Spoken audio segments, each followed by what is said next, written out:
Bienvenue dans un nouvel épisode de Kirae, le média qui écoute les chevaux et éclaire les humains. Hello à tous, aujourd'hui dans le premier épisode de La Voix du Cavalier, je reçois Lucie qui va nous raconter son histoire avec sa ponette Coquine. Une histoire faite de rire, de complicité, mais aussi de difficultés, et elle nous parlera du moment le plus compliqué et ce dont tous les propriétaires redoutent, à savoir dire au revoir à son premier cheval. Pour rappel, le concept de ce format, c'est de donner la voix aux cavaliers, qu'ils nous racontent leur histoire avec leurs chevaux, que ce soit dans les joies comme dans les épreuves. Salut Lucie, j'espère que tu vas bien. Pour commencer, est-ce que tu peux nous dire quelques mots sur toi ? Bonjour, moi c'est Lucie, j'ai 21 ans, j'habite dans le Morbihan depuis peu, je suis dans les chevaux depuis à peu près 17 ans. Et ta relation du coup avec tes chevaux en général, déjà est-ce que tu as déjà été propriétaire, donc de Coquine ça on le sait, mais est-ce que tu as vécu avec les chevaux chez toi, en pension Alors oui, depuis petite, moi et mon père avaient des chevaux. On est dans une famille où on a beaucoup de personnes proches de nous qui sont aussi, elles, dans les chevaux. Donc oui, quand moi je suis née, on avait 4 chevaux à la maison, enfin 3 chevaux et un âne à la maison, il me semble, si je me souviens bien. Donc j'ai toujours baigné dans les chevaux, je savais déjà monter à cheval avant de marcher. J'ai commencé en club à l'âge de 4 ans et je suis restée dans le même club, j'ai pas changé de club équestre et je suis restée dans le même club depuis là jusqu'à il y a 2-3 ans quoi. Ok. Et du coup, ta relation avec les chevaux, c'est vraiment une passion donc familiale, de ce que tu me dis.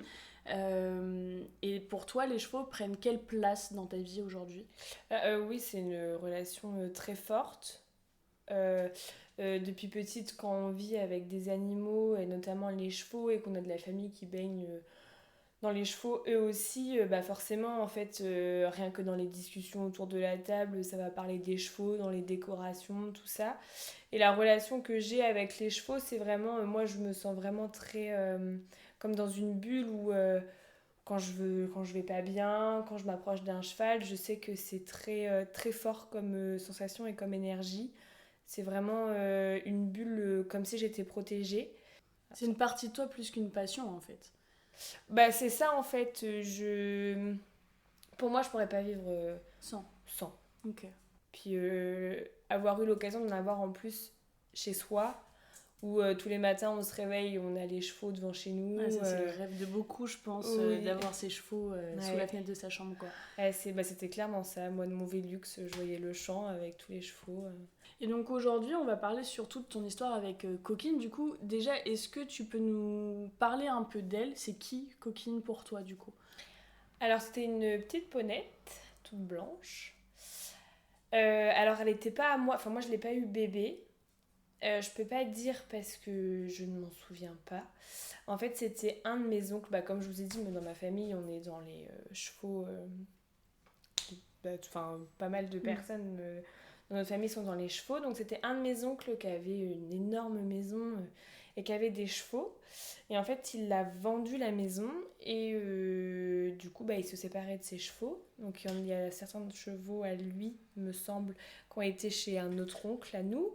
Et du coup, Coquine, il a proposé à mon papa, du coup, si voulait bien la reprendre pour qu'elle reste aussi dans la famille et tout. Et moi, quand j'allais chez mon oncle étant petite, avec mes cousines, on montait dessus, parce qu'il y avait un petit rond de longe, on pouvait monter dessus. Donc déjà, moi, quand j'allais chez mon oncle, je la voyais et je pouvais monter dessus. Et puis, en fait, après, elle est arrivée à la maison. Après, je pourrais pas me rappeler forcément du premier moment où elle est arrivée à la maison parce que j'étais vraiment très petite. Avec quel âge à peu près ? 4-5 ans ou 5-6 ans peut-être. Ouais, t'étais vraiment très très jeune, quoi. Et les premiers moments, tu te rappelles quand même de souvenirs assez lointains quand même, malgré que tu sois très jeune à l'époque. En fait, moi, mes souvenirs avec elle, ça commence vraiment où il y a eu cette complicité en fait qui s'est créée entre elle et moi. Et avant, en fait, je pense que vu que j'avais pas forcément de complicité et puis que j'étais jeune aussi et que j'avais pas forcément la notion de me dire que c'est ma ponette, c'est moi je vais m'en occuper, c'est moi qui vais lui donner à manger, tout ça. En fait, pour moi, c'était vraiment comme si avoir un chat. Enfin, c'était mon père qui s'en occupait beaucoup. Et après, quand j'ai commencé à grandir et que aussi j'ai pu avoir l'âge d'aller dans le champ toute seule parce qu'on avait d'autres chevaux aussi dans le même champ, Donc je sais que quand moi j'étais petite et que ma sœur étendait le linge dehors à côté du champ des chevaux, il fallait qu'elle me surveille absolument parce que j'allais à quatre pattes, je passais sous les fils et je passais sous les pattes des chevaux à quatre pattes. Donc ça si je m'en rappelle. Mais sinon, ouais, je me rappelle vraiment, le premier moment où je me rappelle, c'est vraiment quand on a eu une complicité qui s'est créée entre elle et moi. Ok. Et comment tu peux décrire justement cette complicité? Qu'est-ce qui a amené à créer cette complicité aussi? C'est les moments que tu passais avec elle dans le champ? Exactement. Tous les jours, en fait, j'allais la voir. Alors rien que même si c'était juste pour faire deux trois bisous et quelques gratouilles et après je rentrais et puis elle faisait sa vie dans le champ ou si je la sortais et que du coup je la faisais brouter un peu dans l'herbe qui était à côté de la maison ou si je la promenais un peu dans le chemin. Et après je pense que ce qui a vraiment commencé c'est vrai ouais voilà vraiment toutes ces petites étapes à passer dans le champ sans travailler sans parce que moi en fait c'était pas une ponette de travail c'était vraiment une ponette où j'ai eu depuis petite et c'est plus une ponette de plaisir enfin j'ai pas fait de les fois où je l'ai montée à cru en licol c'était vraiment que du plaisir et je pense que ouais c'est le fait d'y aller tous les jours et de lui donner un petit peu à manger, de lui faire des gratouilles, de la brosser, de s'occuper d'elle, qui a fait que du coup en fait on a appris à se connaître au fur et à mesure et puis le fait que je l'ai montée aussi la première fois. Alors moi je l'ai jamais montée, j'ai dû la monter deux fois en selle Ouais, et ok. j'aimais pas du tout. Pourtant je montais en club avec des selles mais je sais pas les chevaux que j'avais à la maison j'aimais pas du tout monter avec une selle. Et en fait je pense que c'est à partir de là où une complicité s'est créée avec de la patience, des mots doux. Ouais, le fait de s'occuper d'elle, en fait. Des moments simples en fait Ouais, c'est finalement. ça. Ouais. Carrément. Ouais, c'était vraiment des moments simples, c'était plus du plaisir et partager un moment ensemble le plus naturellement C'est possible ça. que rechercher la performance Ouais, ou c'est ce genre de ça. choses quoi. Et puis moi, à côté de ça, j'avais vraiment mes cours en plus au centre équestre où Mm. là, j'apprenais, je prenais plus d'expérience, j'avais beaucoup plus de connaissances. Et en fait, quand j'arrivais chez moi, j'avais pas forcément envie de. Puis c'était une ponette, ouais, voilà, vraiment de plaisir, quoi. Enfin, je savais que je pouvais pas forcément. Et puis on n'avait pas forcément les sous non plus avec mon père pour que je puisse développer, à l'emmener moi dans mon centre équestre, la monter, partir en compétition, tout ça. C'est vraiment une petite ponette de champ qui fait plaisir quand t'as des enfants qui viennent à la maison, gratouiller, faire des caresses. Et puis voilà, la monter quand elle en a envie, parce que des fois elle venait pas vers moi, donc je forçais pas. Quand elle venait et qu'elle initiait, quand elle me voyait, je me suis dit, bon, bah, c'est bon. Donc là, je pouvais faire deux, trois petits trucs. Mais en fait, elle a toujours su que c'était pas. Je passais pas 1h30, 2 heures à la monter, à faire que galoper. C'était vraiment 20 minutes. Après, je pouvais passer 2 heures dans le champ à juste la gratouiller. Et puis, vu que j'avais d'autres chevaux à côté, gratouiller les autres chevaux aussi. Mais ouais, ça n'a jamais été trop intensif avec elle comme boulot. Et quels ont été vos plus beaux moments ensemble? Enfin, est-ce que tu as des souvenirs vraiment qui t'ont marqué de joie avec elle, des petites anecdotes, vraiment des beaux moments quoi. Même si je pense qu'il y en a eu beaucoup. Ouais, il y en a eu beaucoup. Je sais qu'il y a un moment qui m'a marqué parce que, en fait, nous, on habitait dans une campagne, vraiment dans le fin fond de la campagne, dans un petit trou perdu. Et pour aller à l'école, on était toujours obligé de prendre la voiture ou le bus. Donc moi, je prenais le bus.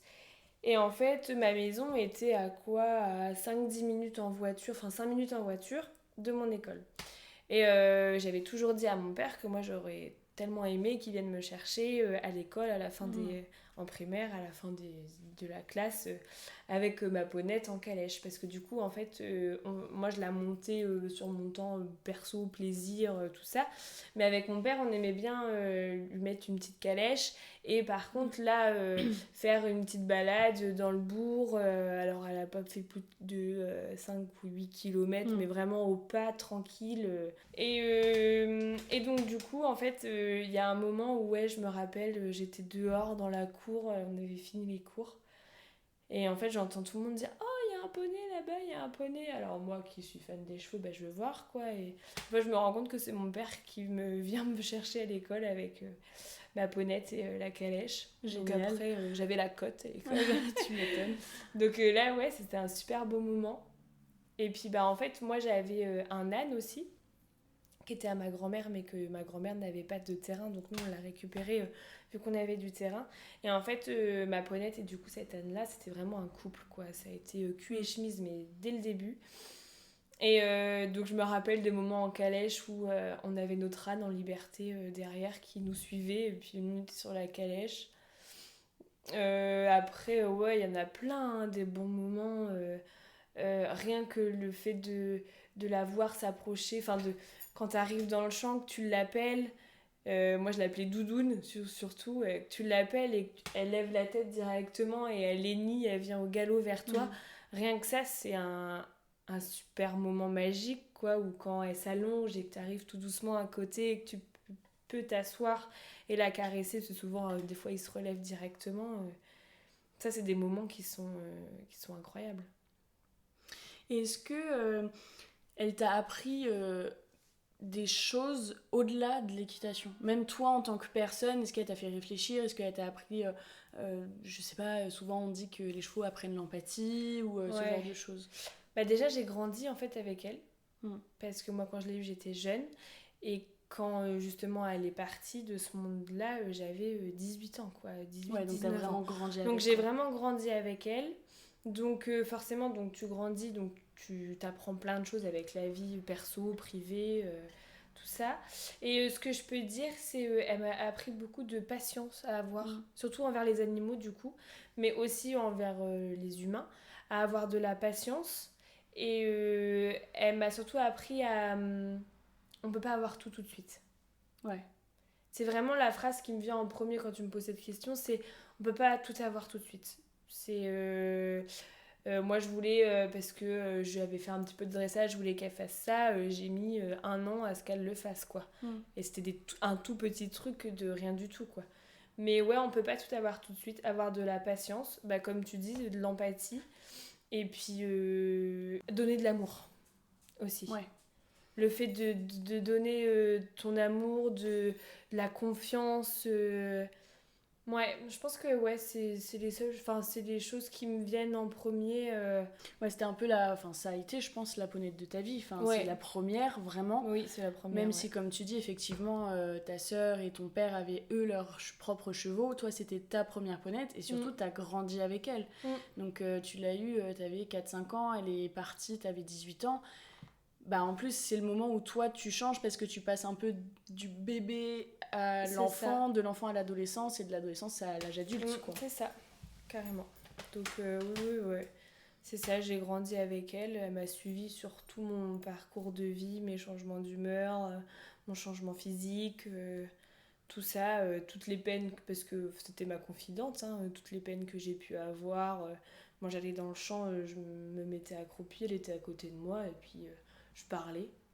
Alors elle restait à côté de moi et je parlais et hop, après ça allait mieux, puis ça repartait, quoi. Donc ouais, elle m'a suivie, c'est toute ma vie, tous les plus profonds secrets c'était un que peu j'ai. ta meilleure amie en fait. Oui, bah oui, carrément, ouais. C'était ça.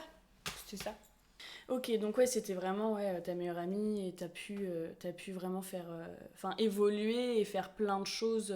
Parce que comme tu dis, c'est vrai que du coup, elle a pu voir, entre guillemets, toi, ton évolution.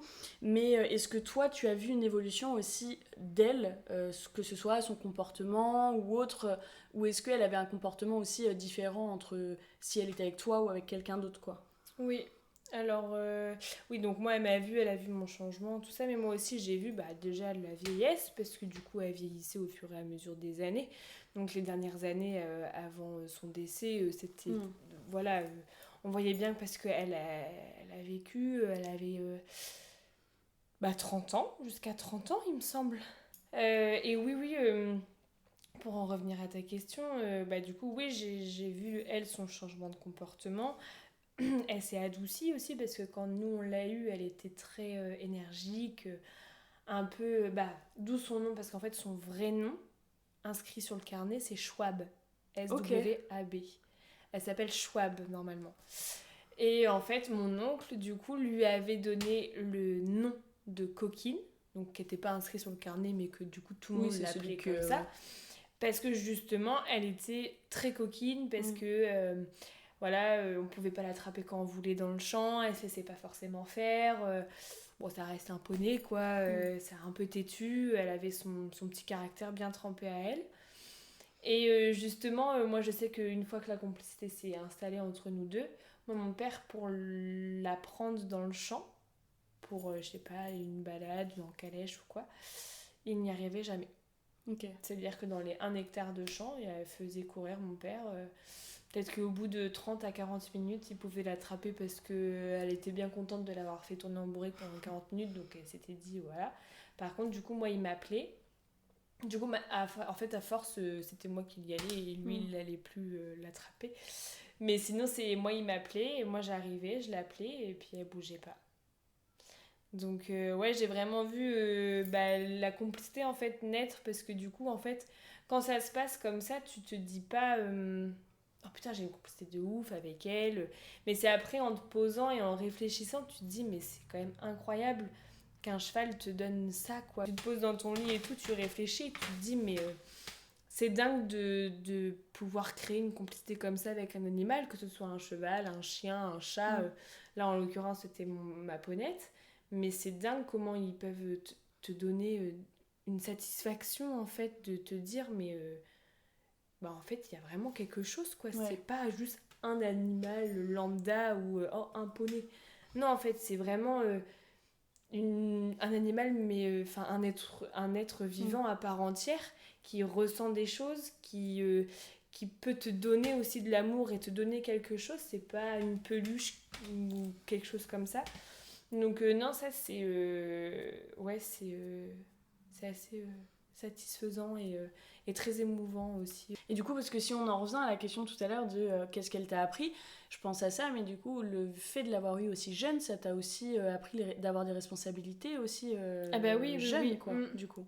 Oui, oui, oui, carrément. Bah oui, parce que du coup, moi, à partir d'un certain âge où je pouvais et que je comprenais, mon père, il m'a dit, par contre, maintenant, ta ponette, bah tu lui donneras à manger. Et puis tu viendras avec moi faire le foin.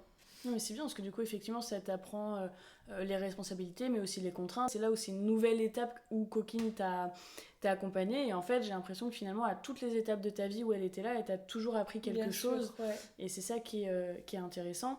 Là, on a parlé des moments joyeux, mais est-ce que tu as des galères ou des moments où tu t'es posé beaucoup de questions ou des échecs avec elle, où elle t'a remise en question ou, Oui, bah oui, oui, déjà j'ai eu un accident avec elle. Ok. Alors, moi j'appelle ça un accident, c'est pas un accident, enfin ça aurait pu être grave. En fait, comme je disais, je la montais du coup à crue et en bride et dans son champ. Et en fait, nous on avait un champ qui était vraiment très pentu. Et en fait, on avait l'habitude, il y avait un arbre qui était tombé, donc ça faisait un gros rondin de bois. Et en fait, le champ était comme ça, et on avait l'habitude de descendre un petit peu, de faire un virage, de monter pleine balle au galop, et de sauter le tronc, et puis voilà quoi. Et elle le savait très bien, on avait toujours le même parcours, elle le savait très bien tout ça. Sauf que du coup, ce jour-là, en fait, il avait plu. Donc, vu qu'il était très, très pentu, le champ, en fait, il était hyper glissant. Et moi, j'ai pas forcément fait attention et j'ai pas forcément réfléchi parce qu'on faisait souvent sauter ce petit tronc d'arbre là. Et en fait, elle est descendue et puis vu qu'elle savait très bien à quel moment fallait tourner, en fait, elle anticipait le départ au galop. Et en fait, elle a anticipé. Donc moi, j'ai tourné trop serré et elle a anticipé trop tôt. Donc c'était de ma faute à moi parce que déjà, c'est complètement de ma faute à moi. C'est pas du tout de sa faute à elle parce que j'aurais jamais dû la monter de ce temps-là en plus. Et en fait, elle a glissé. Et en fait, elle m'est tombée dessus. Donc pendant le virage, elle a glissé, elle m'est tombée dessus. Et encore une fois, là où on voit que vraiment ça a été une ponette extraordinaire, c'est qu'elle s'est relevée directement dès qu'elle est tombée. Bon, ça, instinctivement. Elle s'est relevée directement, mais par contre, elle n'est pas partie à galoper, pleine balle, tout ça. Elle s'est relevée, puis elle est restée à côté de moi. Et en fait, moi, du coup, j'ai eu tout son poids sur ma partie gauche et surtout sur ma jambe gauche. Et en fait, je ne pouvais plus me lever, rien du tout. Mais ça, je devais avoir quel âge? Je devais avoir 13, 14, 12, 13 ans peut-être. Ouais, 12, 13 ans, j'étais au collège. Et en fait, je pouvais plus du tout marcher. Sauf que moi, ma maison, elle était pas... vu que le champ était pentu et très grand, j'étais quasi au fin fond du champ et il fallait que je fasse tout le champ. Donc j'ai rampé comme une militaire jusqu'à ma maison, en fait, où j'ai passé le talus. Et donc j'ai enlevé la bride à Coquine, puis je l'ai laissée filer. Et bon, quand je l'ai revue marcher et tout ça, elle boitait pas, elle a rien eu. C'est vraiment, elle a juste glissé, mais c'est du coup moi qui m'ai pris tout son poids sur moi. Et donc du coup, en fait, je suis arrivée du coup en pleurs à la maison. Mon père me demandait ce qui se passait. Donc, et puis du coup, là, par contre, à partir de ce moment-là, on m'a emmenée à l'hôpital. Et rien de grave, hein, j'ai eu une entorse au genou qui m'a duré quand même un mois et demi quand même, parce que j'avais quand même ma grosse attelle. Donc rien de grave en soi, moi j'allais bien, ma peaunette allait bien et c'était le principal. Mais par contre, psychologiquement, c'est marquant. Normal. C'est marquant, j'ai pas eu peur pour moi, bizarrement. J'ai vraiment eu peur pour ma peaunette parce que quand je revois la scène et quand je vois comment elle est tombée, elle aurait pu tellement se déplacer le fémur ou quelque chose comme ça avec en plus la terre hyper mouillée. Donc ouais, c'est marquant et ça te fout quand même une petite claque où tu te dis bon là on va faire un peu plus attention et je vais la préserver elle aussi et moi aussi, mais surtout elle, je vais la préserver elle. Et donc ouais, c'est à partir de ce moment-là, puis bon après elle a commencé à être un peu vieille, donc puis moi grande, donc je la montais, en fait après cet accident-là, je la montais quasi plus. Ouais. Je faisais vraiment que du travail à pied où j'essayais de lui apprendre des petits tours et après elle commençait à vieillir donc je la faisais brouter mais je la montrais très rarement à part dans mon petit chemin vraiment pour brouter je me mettais sur son dos, tu sais, allongée sur elle et puis elle faisait sa vie dans le chemin mais sinon après au bout d'un moment j'ai arrêté puis je devenais grande donc Oui, donc du coup, vraiment, après, t'as réduit tes séances de travail montées et t'as plus basculé vers du travail à pied, des temps comme ça. Bah après, comme j'ai dit, je la montais pas non plus tout le temps, mais après, au bout d'un moment, ouais, je la montais plus du tout parce que de toute manière, après, toi, tu deviens grande. Elle a pas que ça à faire non plus. Voilà, moi, quand je la montais, j'étais vraiment jeune et puis elle aussi, elle est restée jeune dans sa tête, donc on se faisait plaisir à deux. Mais après, non, j'ai arrêté, quoi. Ouais, tu accordais quand même une énorme importance à son bien-être, autant physique que mental, et Bien quand t'as sûr. vu que tu devenais trop grande pour elle, qu'elle prenait aussi de l'âge, etc. Mm. Parce que oui, forcément, t'as fait des conneries, je pense, comme tout propriétaire et Mais bien cavalier, sûr. surtout quand on a nos Mm. premiers poneys. Moi, je vois avec Pika, c'est pareil, hein, il y a plein de moments quand je l'ai eu où voilà, j'avais 13 ans, j'ai forcément fait des conneries, j'ai monté sans bombe, etc. Chose surtout à ne pas faire. Non, ouais. Mais après, voilà, t'as quand même toujours fait passer son bien-être en priorité, quoi. Ah bah bien sûr. Après voilà, dans le troupeau aussi, du coup elle a un peu perdu sa place, est devenue mamie, donc elle se faisait un peu éjecter du groupe. Ok.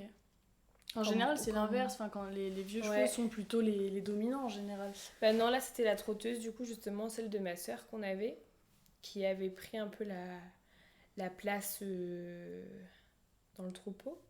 Et donc moi quand je donnais le foin, je donnais par-dessus la barrière et c'était à l'entrée du champ. Et j'étais obligée de prendre une botte de foin, de l'emmener plus loin, d'aller voir ma peaunette, de la prendre par la crinière et de dire tu viens avec moi et de lui faire vraiment son petit coin pour qu'elle mange parce que sinon soit elle venait pas, vers la fin, vraiment vers la fin elle venait plus. Fallait que j'aille dans le champ, que je la prenne, que je la caresse, tout ça pour qu'elle me suive jusqu'à sa ration en fait. Et puis sinon, elle se faisait latter. Hein. La trotteuse, elle était des fois un petit peu mauvaise. Alors l'âne, pas du tout. Lui, il arrivait à passer partout et manger tout. Mais ouais, je sais pas pourquoi. Là, par contre, j'ai pas forcément d'explication. Ça s'est fait au fur et à mesure. Donc après, bon, ouais, on s'adapte aussi. Hein. Moi, Oui, bien sûr. je mettais du coup une ration pour elle, une bonne grosse ration pour elle à côté. Et puis, limite, je restais à côté d'elle le temps qu'elle mange. Et en fait, une fois qu'elle avait fini de manger sa ration qui lui convenait à elle, et après, moi, je repartais et tout. Mais de toute manière, de ma maison, je pouvais voir. Donc, en fait, soit je me mettais dans ma maison quand il faisait vraiment trop froid ou qu'il pleuvait et que du coup, je pouvais la voir. Je me mettais toujours la ration au niveau d'un endroit où je pouvais voir de la fenêtre de ma cuisine ou de ma chambre et tout pour si jamais il y a un problème ou quoi, pouvoir y aller. Mais après, non, ça s'est fait en fait une fois. Tu prenais vraiment tout le temps que tu pouvais et qu'il fallait pour qu'elle soit bien. Oui. De toute manière, je pouvais pas dormir si elle mangeait pas, tu vois. Enfin, c'était pas. Surtout quand elle a commencé à vieillir. Quand elle a commencé à devenir vieille, je l'ai encore beaucoup plus chouchoutée qu'avant parce que voilà, il faut qu'elle ait un confort de vie excellent. Il faut que... Parce que pour moi, c'était la fin de vie, il fallait qu'elle parte très doucement, très apaisée, et qu'elle ait toujours ce côté complicité, amour que je lui donne, et encore plus vers la fin de vie en fait, où que je lui montre que vraiment je l'accompagne, qu'elle n'est pas toute seule et que je suis là quoi. Mais t'as eu justement une réaction que beaucoup n'ont pas malheureusement, parce qu'en général, enfin encore une fois, je fais pas du tout une généralité, mais malheureusement encore aujourd'hui dans beaucoup de cas c'est plutôt voilà toute la vie du cheval, toute la vie sportive, j'ai envie de dire, on va le monter, on va faire plein de choses, et du jour où il est alors en retraite et que justement c'est la période vieillesse qui est pas forcément facile ni pour lui ni pour nous en tant que propriétaire, parce que on voit aussi notre cheval vieillir. Bien sûr. Mais beaucoup en fait les abandonnent, enfin je vais pas aller dire jusqu'à abandonner parce que c'est un terme très fort, prennent moins de temps avec eux. Voilà, c'est ça, ils vont prendre moins de temps, ils vont les laisser dans les champs sans alors que toi au contraire tu t'es dit là elle vieillit donc c'est encore pire, il faut que je sois moi encore ça a été plus là, l'inverse ouais, en fait, parce que du coup moi déjà c'était pas un poney sportif, donc moi je montais très rarement, après j'allais la voir tous les jours tout ça, mais j'ai vraiment eu ce côté là vers la vieillesse où vraiment je me suis limite j'allais la voir 2-3 fois par jour, les gratouilles, les carottes, enfin vraiment une vie de princesse quoi. J'ai vraiment voulu qu'elle soit bien jusqu'au bout quoi. Donc moi ça a été un peu plus l'inverse quoi. Alors du coup là on va entamer la partie la plus difficile de votre histoire, parce qu'à un moment donné, comme donc là on parlait justement de la vieillesse de Coquine, que toi tu voulais l'accompagner au mieux dans sa vieillesse et jusqu'à la fin pour qu'elle ait justement une fin douce. Malheureusement, c'est pas ce qui s'est passé. À un moment donné, votre histoire a pris un tournant beaucoup plus difficile. Est-ce que tu peux nous raconter ce qu'il s'est passé ? Oui, bien sûr. C'était en hiver. Je remontais du coup du foin de mon hangar dans un autre petit à côté de mon garage pour avoir un stock de foin pour la semaine pour éviter de faire des allers-retours tout le temps. Donc un week-end, je crois que c'était un week-end. Ou alors j'étais en vacances. Je sais plus. Et j'étais avec mon ex de l'époque du coup, et on faisait ça, en fait on faisait des allers-retours tout ça, et en fait j'ai été donner à manger à mes chevaux. Donc j'arrive, je donne à manger, je vois ma ponette au loin dans le champ, mais comme je disais tout à l'heure, ce qu'elle faisait habituellement, parce que du coup elle venait pas quand je donnais le foin. Donc le temps que je donne, je dis écoute, elle va attendre, je donne d'abord à ceux qui sont là, puis après je vais lui donner à elle. Comme tu faisais d'habitude quoi. Comme je faisais d'habitude, enfin ça m'a pas du tout alarmée. Donc je passe donc derrière la barrière, je vais dans le champ, je prends la botte de foin pour elle, je la mets dans son petit coin et je vais pour aller la chercher. Et en fait, plus je m'approche et plus je vois dans son... Enfin, vraiment, il y a eu vraiment le regard au loin. En plus, elle était loin, puis je vois pas forcément beaucoup de loin, donc j'avais pas forcément tilté. Mais plus je me rapprochais d'elle et plus je voyais dans son regard de la fatigue, beaucoup de fatigue. Beaucoup de fatigue. Et je me suis dit, mais qu'est-ce qu'elle a ? Puis j'étais là, viens Doudoune, viens allez, marche un peu, tout ça, parce que j'essayais quand même un peu de la stimuler, parce que sinon, c'est Madame Princesse, elle est restée toujours princesse jusqu'à la fin. Oh non, vas-y, toi, déplace-toi, j'ai un peu la flemme.